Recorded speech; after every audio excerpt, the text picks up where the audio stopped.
Welcome to the Ownership Review, where we do a bunch of maintenance to see what this car is like to live with on a daily basis.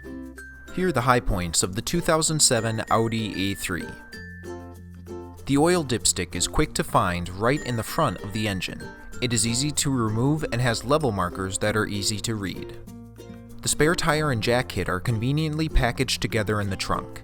This allows for a quick removal and setup in the event of a flat.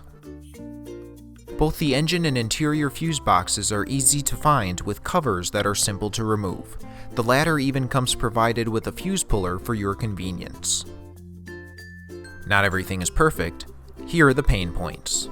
You will need to go through the wheel well to access the front turn signal and the parking light. This can be tough, as the lining can grow rigid to the vehicle and sharp over time. Accessing the fog lights will also prove rather cumbersome.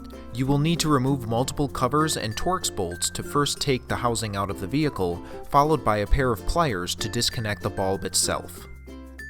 Changing the engine air filter is incredibly convoluted.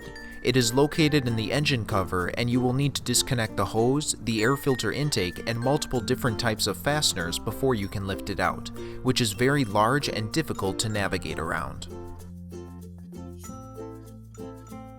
Overall, due to many lengthy and convoluted procedures, the 2007 Audi A3 is a rather difficult car to maintain, and is only recommended for those highly experienced with car repair.